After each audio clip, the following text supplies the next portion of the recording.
Good evening, and welcome to the Joe Hill Roadshow. My name is Michael. This is my wonderful partner, Nell. And we're going to be telling stories tonight and singing songs from a certain period of history and also showing some pictures. We'll be using these images to enhance the storytelling. And I believe Nell would like to say a few words. Yeah, I just want to say when we usually do this show, we do it in an auditorium full of people, live bodies, but unfortunately, because of the situation that we're in right now, we can't do the show in that way. Now, we were supposed to do it at the Dark Horse Theater here in Nashville, but we couldn't do that. So, we're doing it like this tonight. So when we have a room full of people, we ask folks to sing along with us in a lot of these songs. So tonight we're going to be putting the lyrics up on the screen of some of these songs. And if you're in the mood and you feel like it, please sing along with us. Also, we do have a PayPal link that you can make a donation if you would like. If you'd like to support this effort, throw us a few bucks, maybe what you would have paid if you had an opportunity to come see us live in a theater. And so without further ado, here is Michael. So we're going to be talking about early labor history tonight. And in particular, a group called the Industrial Workers of the World, the IWW, or the Wobblies as they were known. They were a major force for workers' rights and workers' dignity in the years between 1905 and around 1917. We're also going to be talking about Joe Hill, their most famous songwriter. Now, the Wobblies sang all the time. They sang on the job, they sang at meetings, they sang on picket lines, and they sang when they were thrown in jail, which was quite often. So we're going to start our program off tonight with an IWW song that was actually written in 1947. It was not a song from Joe Hill's time, but I believe it will get us into the spirit of what we'll be talking about. It's called Put It on the Ground, and the meaning of that will become quite clear quite early in the song. We will go over the chorus. Oh, put it on the ground, spread it all around, dig it with a hoe, it will make your flowers grow. If you want a raise in pay, here's all you have to do. Go and ask your boss for it and he will give it to you. He will give it to you, my friend, yes, he will give it to you. A raise in pay without delay, yes, he will give it to you. Oh, put it on the ground, spread it all around, dig it with a hoe, it will make your flowers grow. Get it? To those who run the industries, I'm shedding bitter tears. They haven't made a single dime in over 30 years. In over 30 years, my friend, in over 30 years. Not one thin dime in all that time, in over 30 years. Oh, put it on the ground, spread it all around, dig it with a hoe, it will make your flowers grow. And my favorite, we like to work on holidays, and when the day is done, why should they pay us overtime for having so much fun? For having so much fun, my friend, for having so much fun.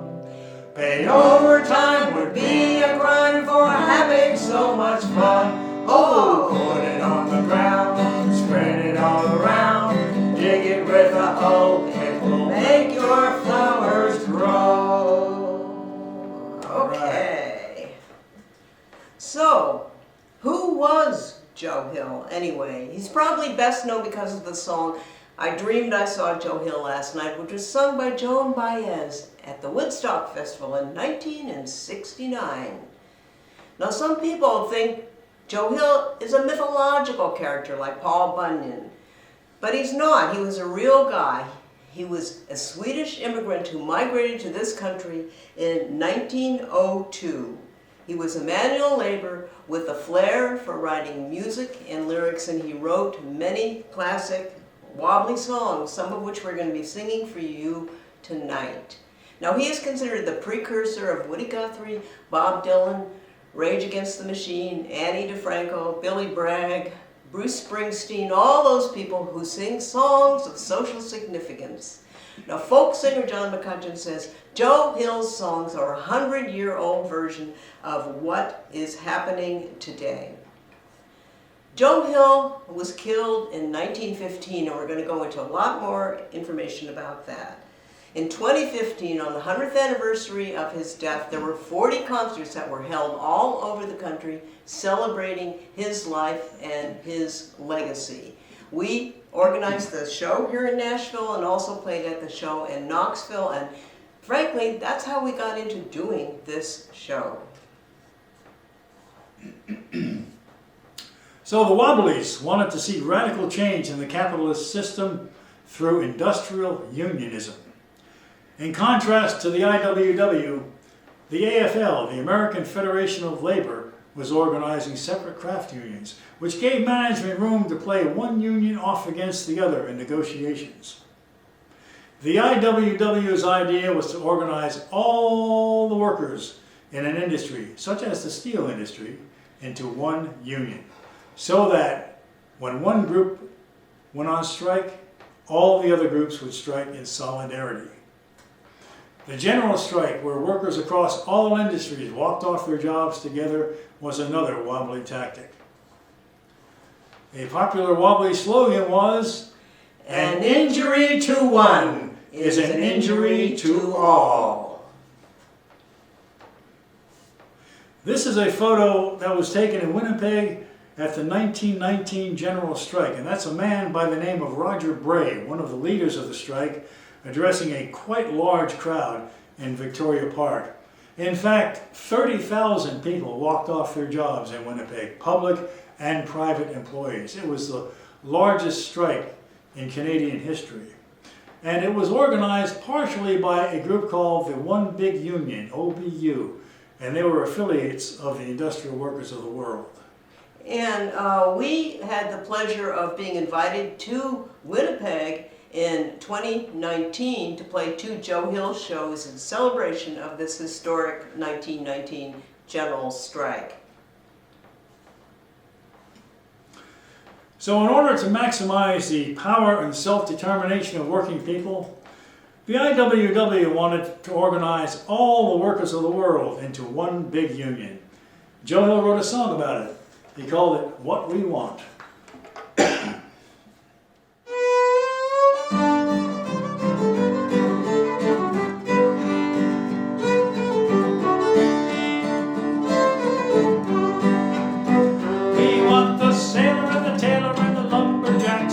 Cooks and the laundry girls. We want the guy that dives for pearls, the pretty maid that's making curls, and the baker and the sticker and the chimney sweep. We want the man that's slinging hash, the kid that works for a little cash in one union brand. Come all ye toilers who work for wages, come from every land, join the fighting band in one union brand, and for the workers will make upon this earth a paradise when slaves get wise and organized.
Well, we need to understand Joe Hill and the industrial workers of the world within the context of the early labor movement. At the dawn of the 20th century, capitalism was new, it was raw, and it was brutal. We are talking about long hours, sweatshops, terrible working conditions, polluted air, and buildings where workers were injured and sometimes even killed. In 1911, a fire broke out in the Triangle Shirtwaist Factory and quickly spread to the 8th, 9th, and 10th floors, too high for the fire ladders to reach. Now, the law said the doors were supposed to open out, but at the Triangle Factory, they opened in and they were locked so that the company could keep track of its employees. Trapped young women were burned to death at their work tables, jammed against exit doors, or leapt to their death down elevator shafts or out windows. 146 people died in this tragedy, most of them young immigrant women. This was the worst disaster in New York City until 9/11. IWW members were often attacked. A couple of examples of this. In 1916, in Everett, Washington, a boatload of Wobblies was fired on by a group of 200 vigilantes who were gathered by the sheriff. Now, that's the law. 5 were shot to death.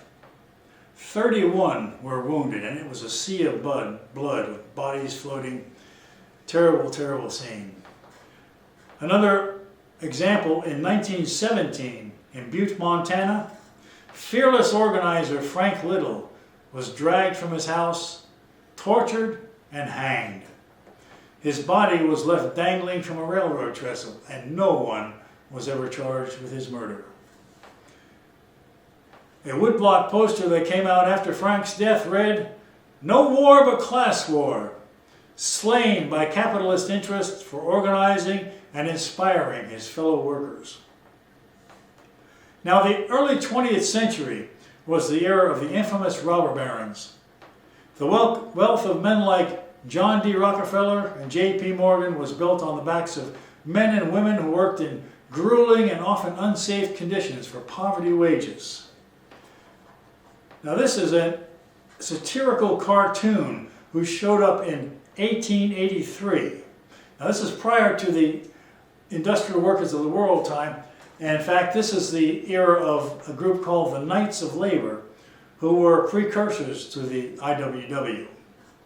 And it's entitled "The Protectors of Our Industries," and it's actually ridiculing the idea that the industrial magnates of the day, the Vanderbilts, the Goulds, the Mellons, etc., were actually protecting the industries by picturing them as bloated parasites, sucking up their bags of millions of dollars of cash, while the working people are holding up the boat.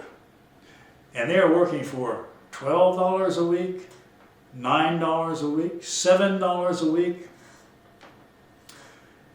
A federal study in 1915 found that 1/3 to 1/2 of the population of these United States were living at near starvation level. So we're going to do a song for you now that we call it an aspirational song. In this song, 16 million people go out on a general strike, and they win the 4-hour day with no wage cut. Sounds pretty good. 4-hour day, no wage cut.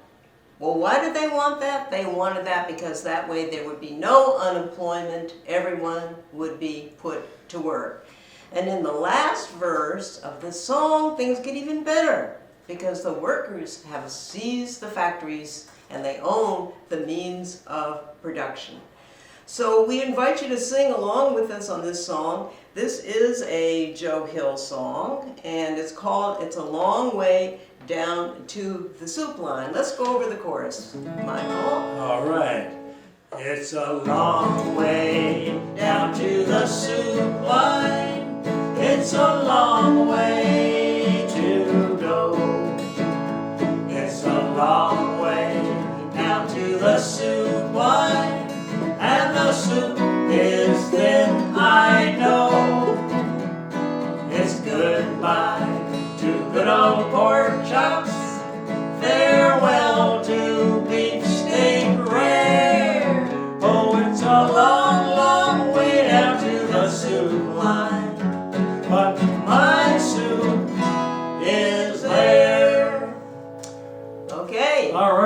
That's a good one. So we're going to start that song as we always start our songs, with the first verse. Bill Brown was just a working man like others of his kind. He lost his job and tramped the streets when work was hard to find.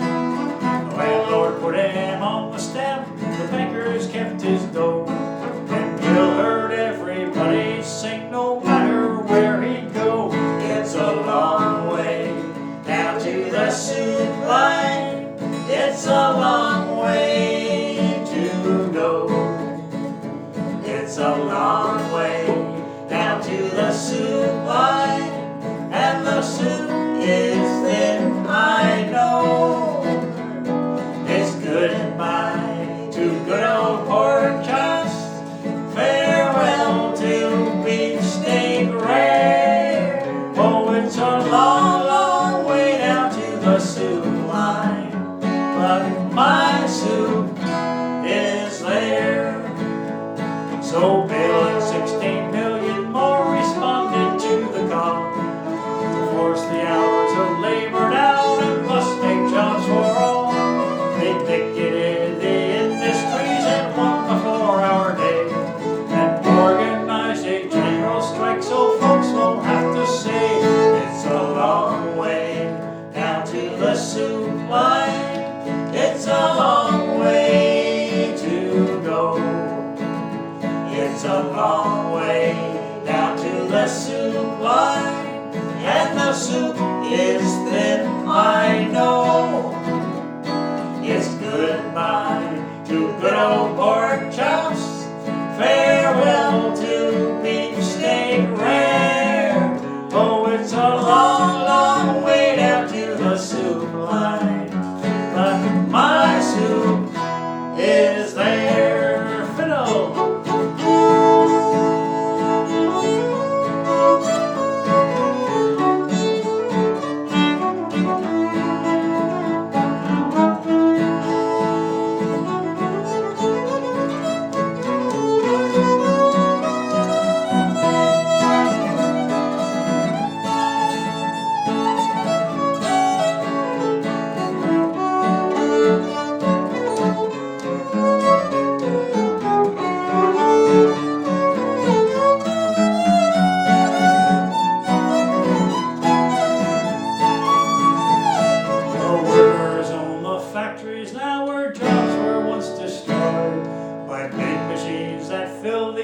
With hungry unemployed, they all own homes, they're living well, they're happy, free and strong. The billionaires wear prison suits and sing this little song. It's a long way down to the soup line. It's a long way to go. It's a long way down to the soup line, and the soup is thin, I know. It's goodbye to good old pork chops, farewell to beefsteak rare. Oh, it's a long, long way down to the soup line, but my soup is there. Yes, it's a long, long way down to the soup line, but my soup is there.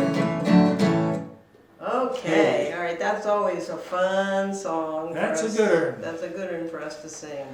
Goodbye, pork chops. Good old pork chops, I love that line.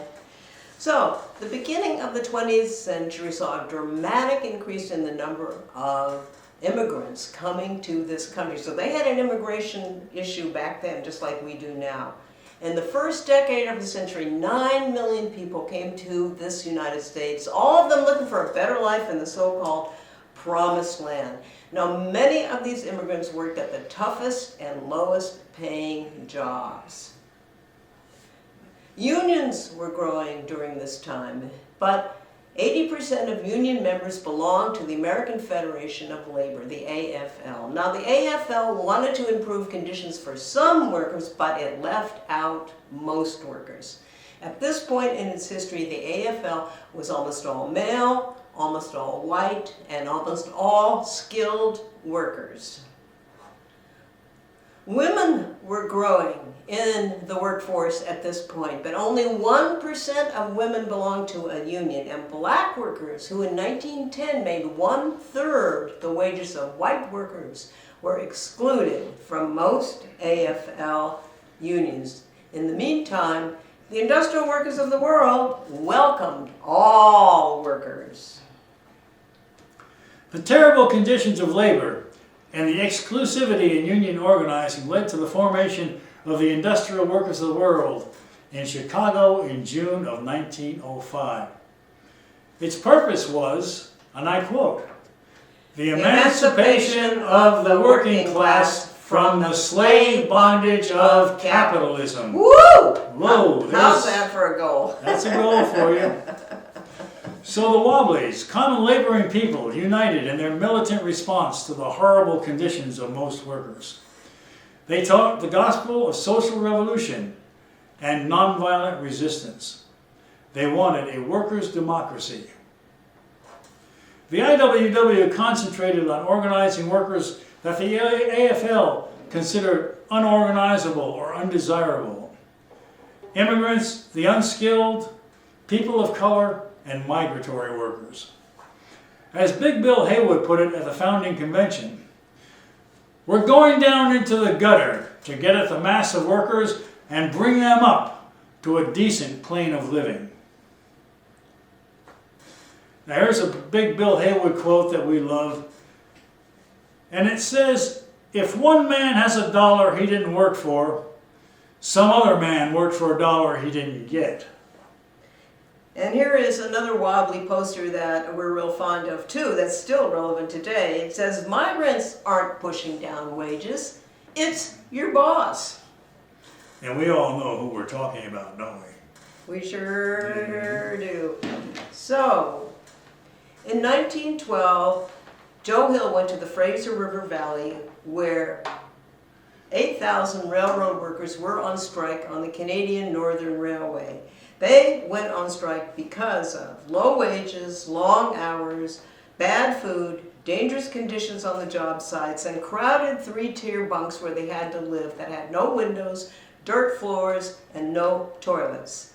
Some workers lost arms and legs in preventable accidents. So Joe wrote this beautiful song to an old Irish melody, and it is called "Where the Fraser River Flows," and it goes like this.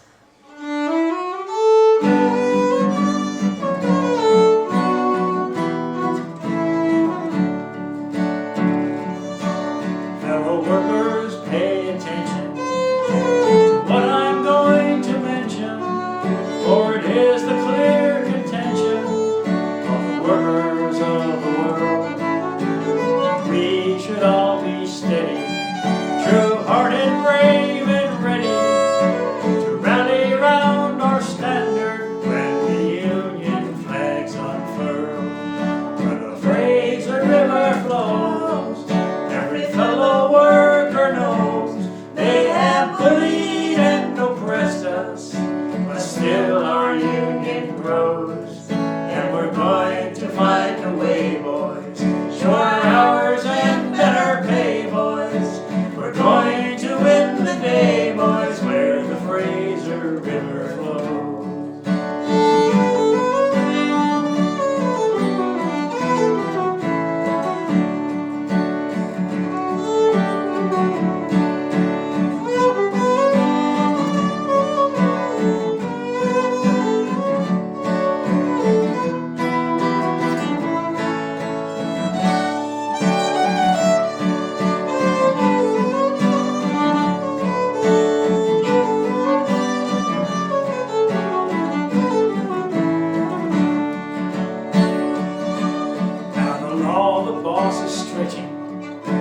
Scabs and goons he's fetching, and they are a sad collection, as Jesus only knows.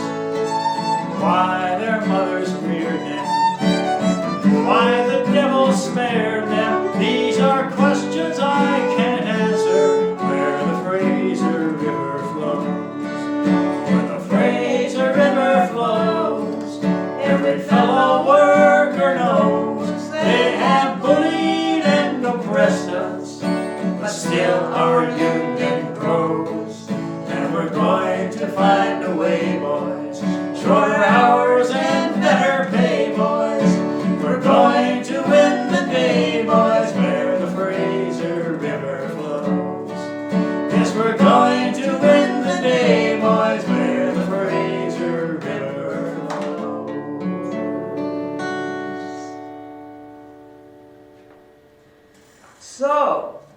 Wobbies were prolific writers. They had turned out dozens of periodicals and propaganda pamphlets.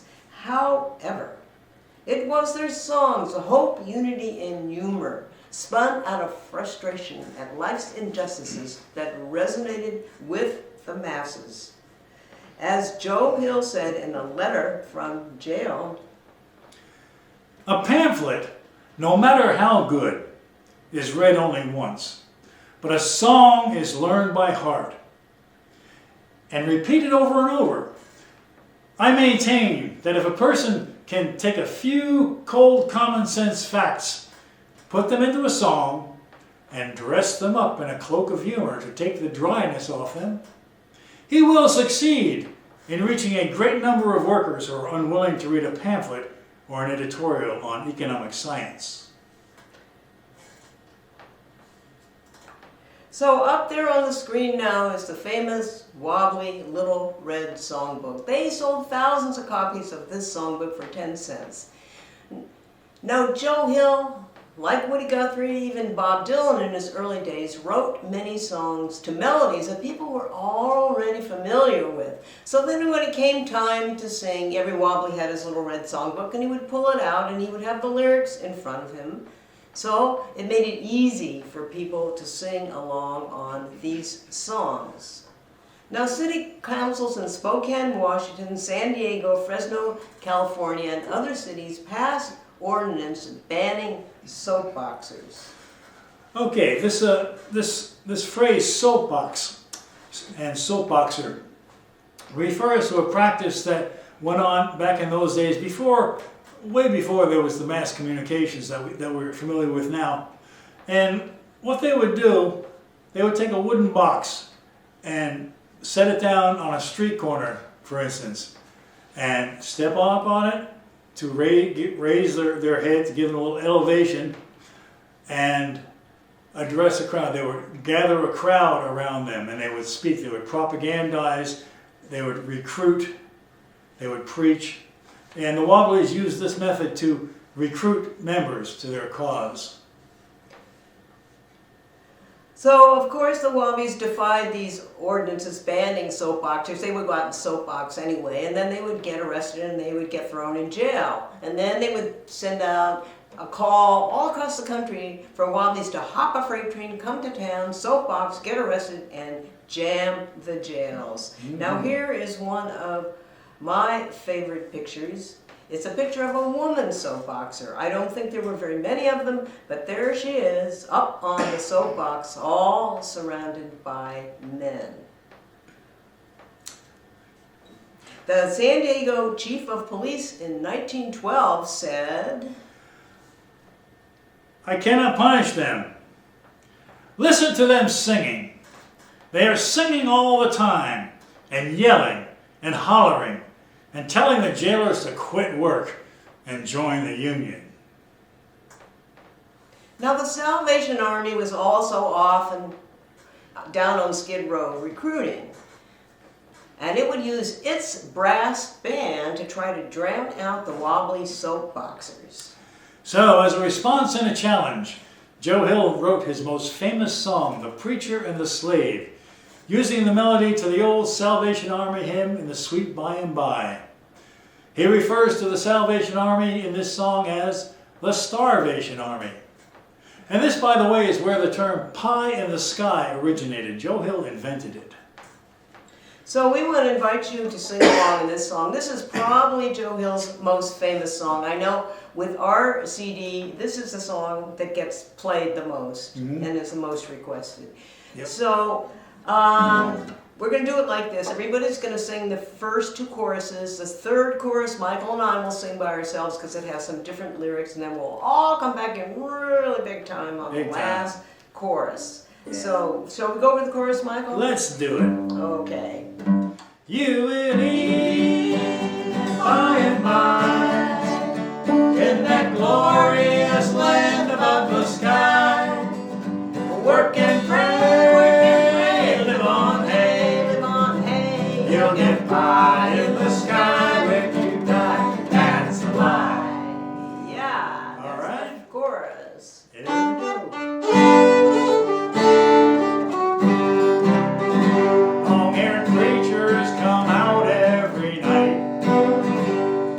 to tell you what's wrong and what's right. But when asked about something to eat, they will answer with voices so sweet.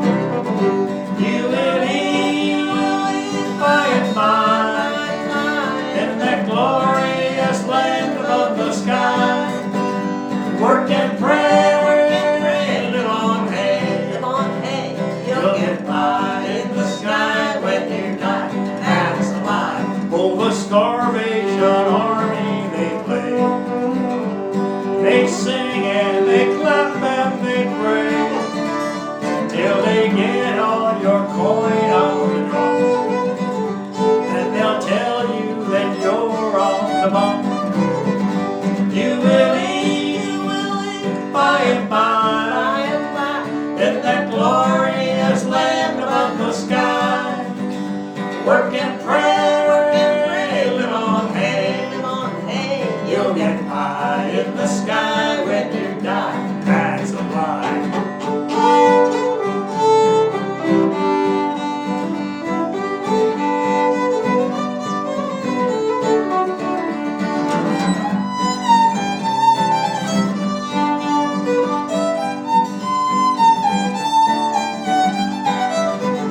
Working folks of all countries unite. Side by side, for freedom we will fight. And the world and its wealth we have gained. To the 1% we'll sing this refrain. You will eat by and by when you've learned how to cook and how to fry. Chop some wood, it'll do you good. Then you'll meet in the sweet by and by. Alright, here we go. Woo! You will eat by and by in that glorious land above the sky. Work and pray, live on hay. Live on hay. You'll get high in the sky when you die. That's a lie. All right, okay. Well, that's always a fun song to sing. Mm-hmm. So the next song we're going to do for you is another famous Joe Hill song, and it is called The Rebel Girl. And I'm going to right now send it out to all you rebel girls who are out there watching this video, because you would not be watching this if you were not a rebel girl. And of course, I am sending this out to my rebel girl right here. She is one of the originals, I'll tell you. So this song was written about Elizabeth Gurley Flynn, and she gave her first wobbly speech at age 15 in 1906 and went to jail many times for the wobblies. And she was one of the leaders of the famous Bread and Roses strike in Lawrence, Massachusetts in 1912, where 10,000 workers walked out of the American Woolen Company. Now, most of the workers were immigrant women, and they made $8.76 a week. And their wages were cut by 32 cents, and that was a big cut for them. And they walked out of the factory and went on strike from January to March of 1912. Now, I just want to say a little bit about Bread and Roses. Why did they call it Bread and Roses? Well, these women, they wanted bread, they wanted more money, of course, but they also wanted respect. And that's what the roses were all about. This strike was settled when they got a raise from 5 to 11%. This was a major victory. Mm-hmm. Now, Joe Hill said he felt that the Wobblies needed to attract more women into the union. He said, Women are more exploited than men. The IWW has sadly neglected women and has created a kind of one-legged freakish animal of a union.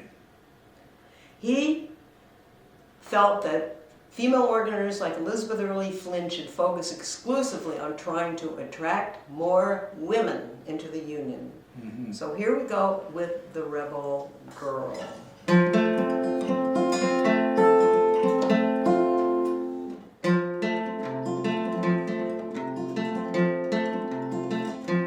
There are women of many descriptions, everyone knows. Some are living in beautiful mansions and wearing the finest of clothes. There are blue-blooded queens and princesses who have charms made of diamonds and pearls. But the only thoroughbred lady is the rebel girl. She's the rebel girl to the working class. She's a shining pearl from Maine to Tennessee. She's fighting for you and for me. She's right there by your side with courage and pride. She's unequal in this world, and I'm proud to fight for freedom with the rebel girl.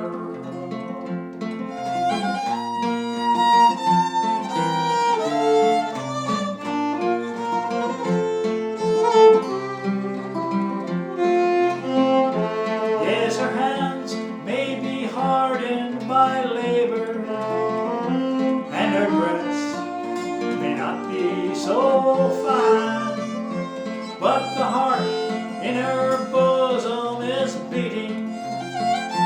That is true to her class and her kind. And bosses in terror are trembling as her spite and defiance chill hurl. And the only thoroughbred lady is the rebel girl. She's the rebel girl to the working class. She's a shining pearl from Maine to Tennessee. She's fighting for you and for me. She's right there by your side with courage and pride. She's unequal in this world, and I'm proud to fight for freedom with the rebel girl. Yes, I am proud to fight for freedom with the rebel girl.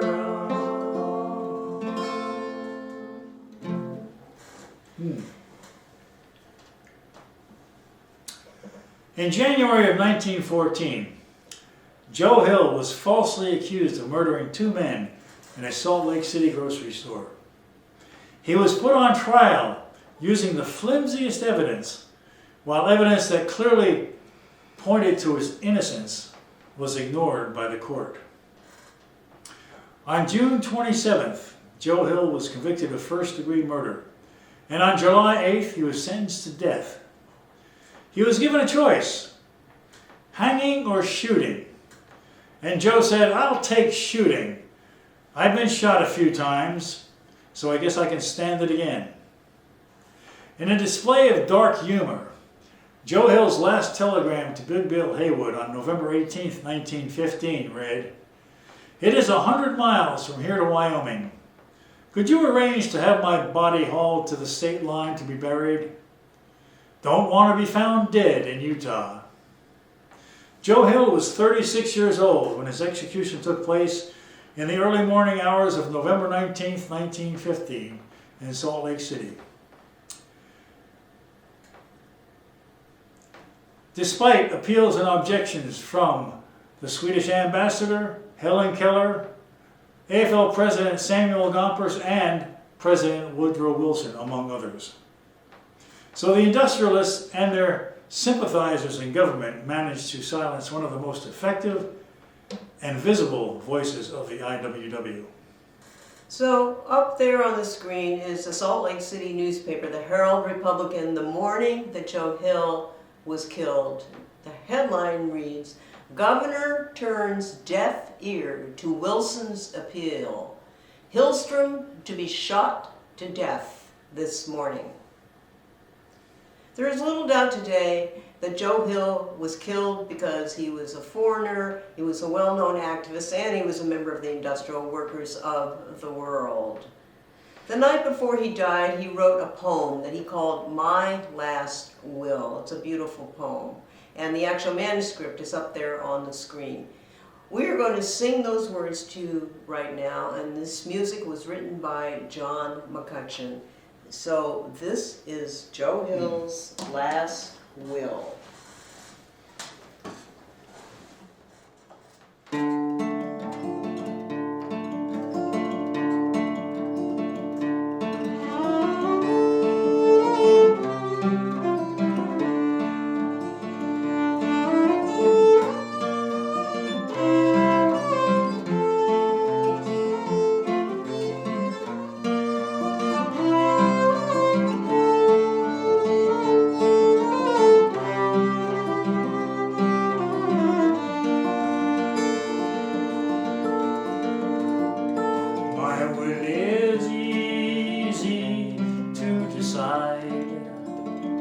For there is nothing to divide.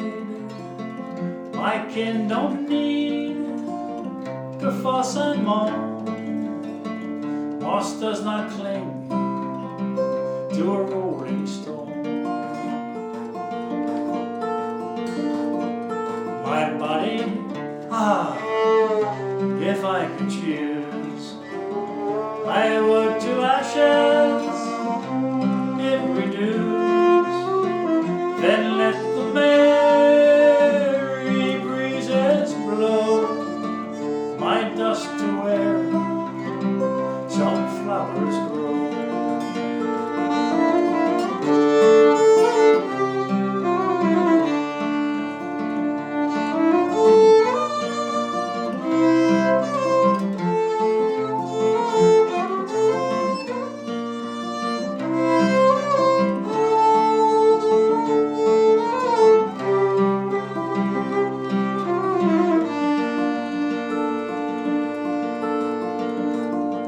Perhaps some fading flower then would come to life and bloom again. This is my last and final will. Good luck to all of you, Joe Hill.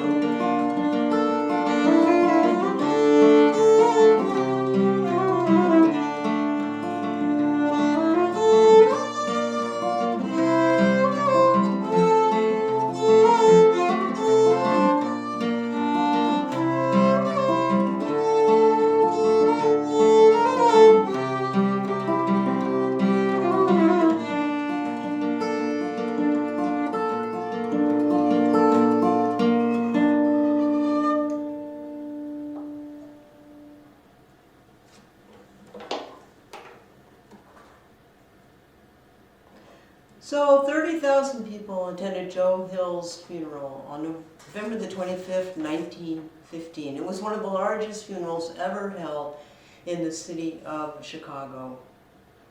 Up on the stage where Joe Hill's coffin rested, there were flowers from around the country and the world with inscriptions in Swedish, Russian, Hungarian, Polish, Italian, German, Yiddish, Lithuanian, and English.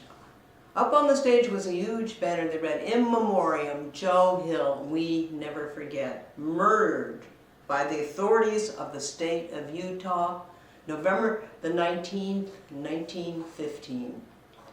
Joe Hill was cremated according to his wishes, and 1 year later, 600 packets of his ashes were were given to 150 IWW delegates from North and South America, Europe, Asia, and Australia. His ashes were scattered over 5 continents and 47 of the 48 states.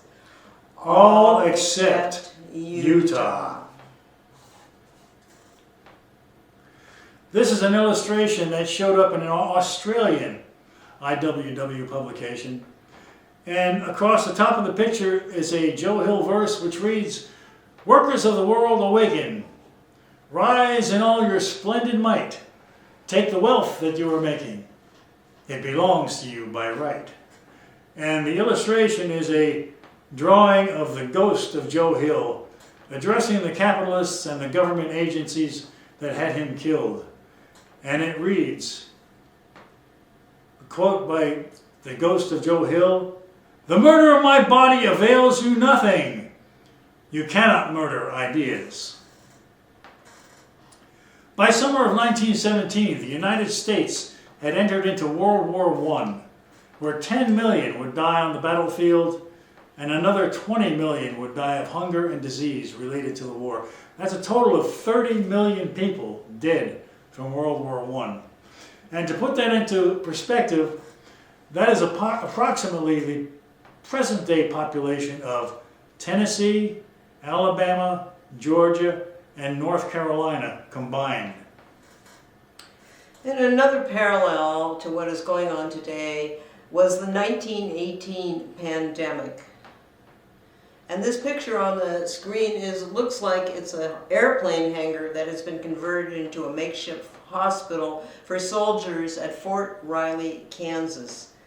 Now, this Spanish flu pandemic infected 500 million people and had a death toll of from 17 to 50 million people. It was one of the deadliest pandemics in human history.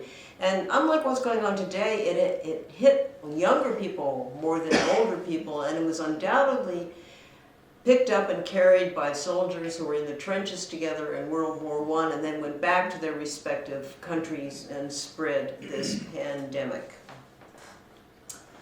Because the IWW was militantly anti-war, they were considered an enemy of the state.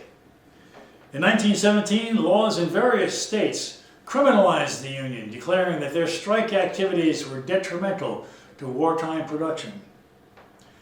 William H. King, the junior senator from Utah, brought to the Senate a bill designed to, quote, punish them for their efforts to paralyze the arm of government and prevent it from prosecuting the war.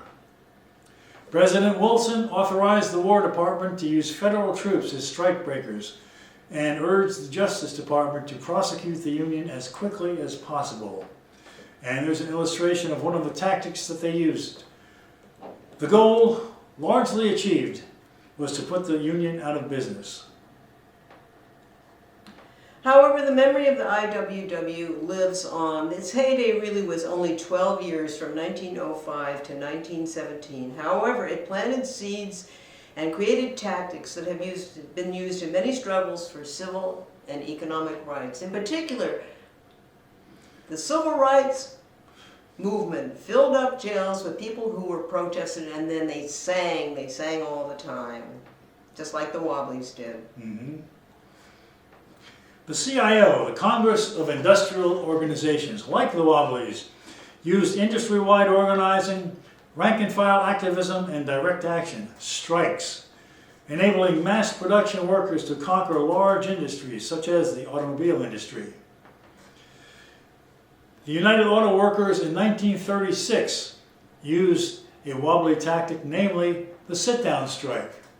The first sit-down strike was conducted in 1906 in Schenectady, New York, by the industrial workers of the world.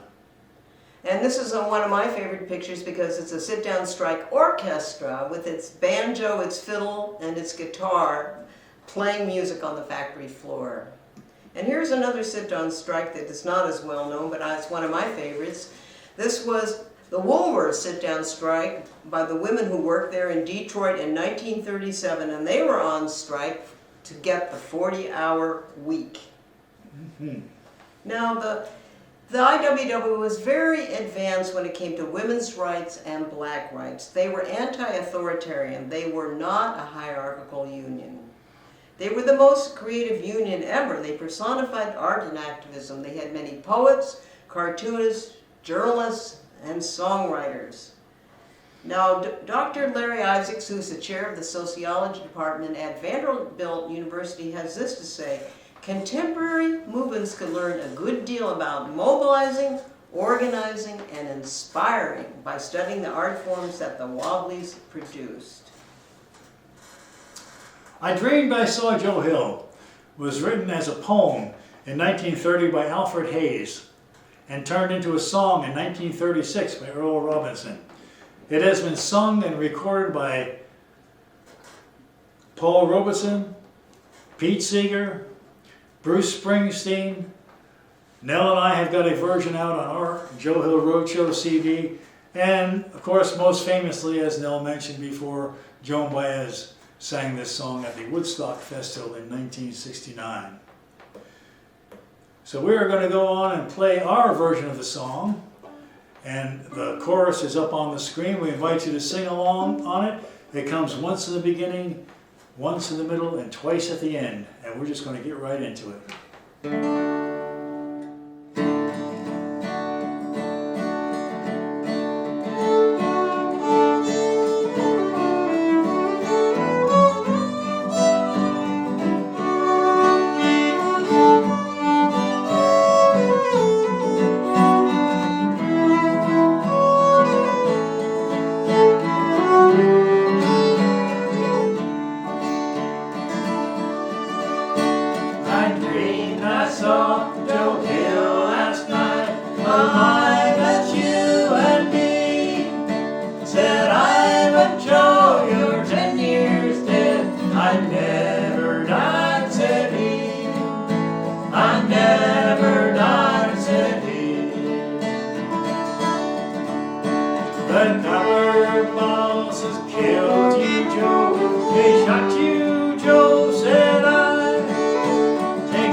So, in the 1950s and 60s, when the IWW was no longer a real power in the workplace, it remained a strong revolutionary moral presence, an inspiration, and a symbol of working class dissidence, revolt, and creativity.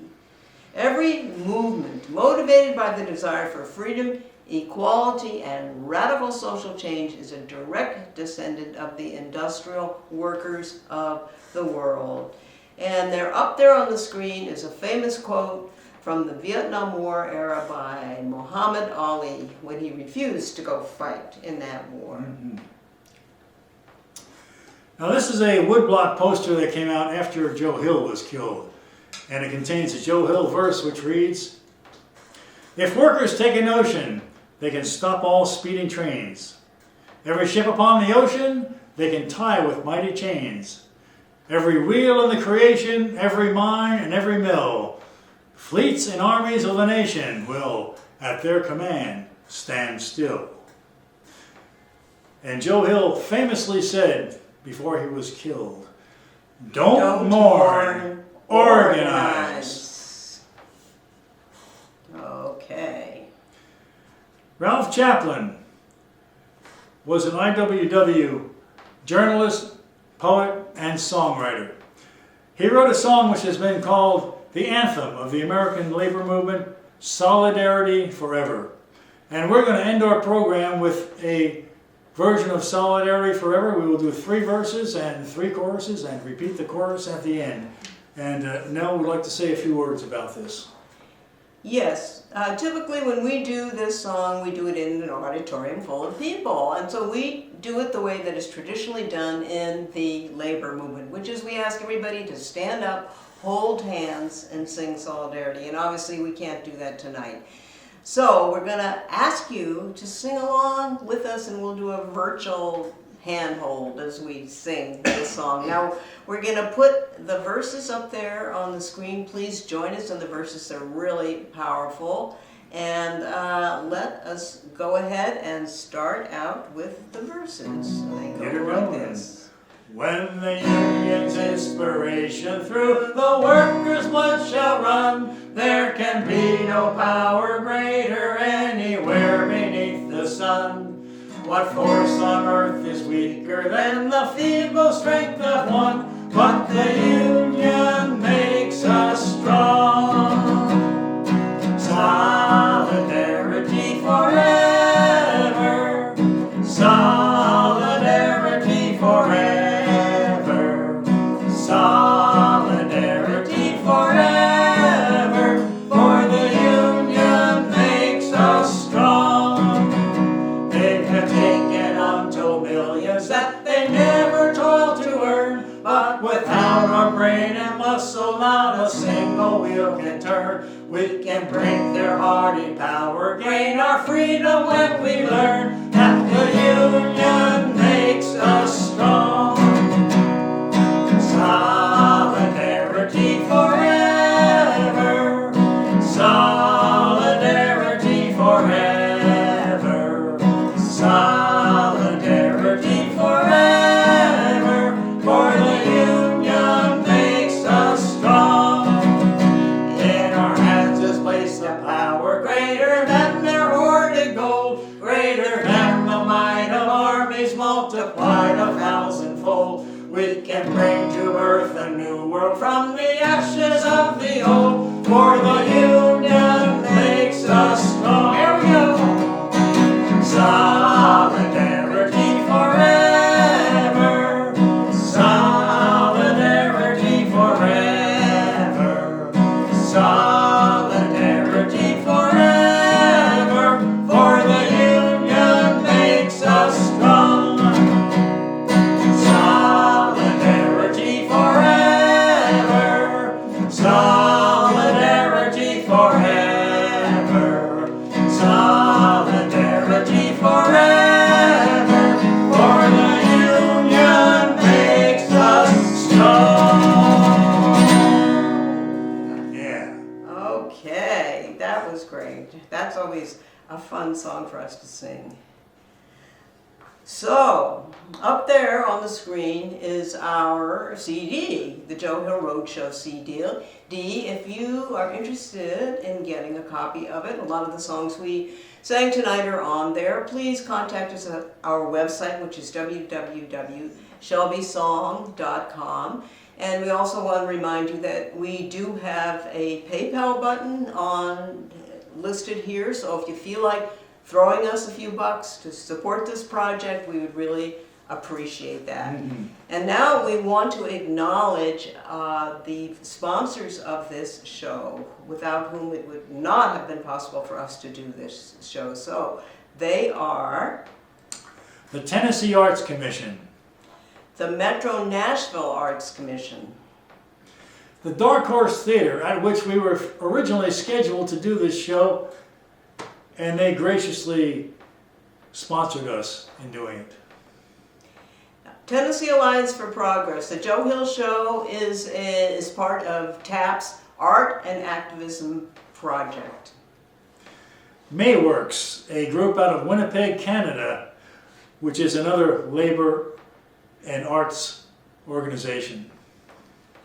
Tennessee AFL-CIO. The Eugene V. Debs Society, or Foundation, excuse me. The Eugene V. Debs Foundation. And a little side note, we were invited to play there about a year and a half ago for one of their annual banquets, and it was quite an honor. The Utility Workers Union of America Local 121, and we want to do a special shout out to our good friend Mark Brooks, Yes. who works for that union, who's been a loyal fan and supporter of us for a long time. The IWW Hungarian Literature Fund.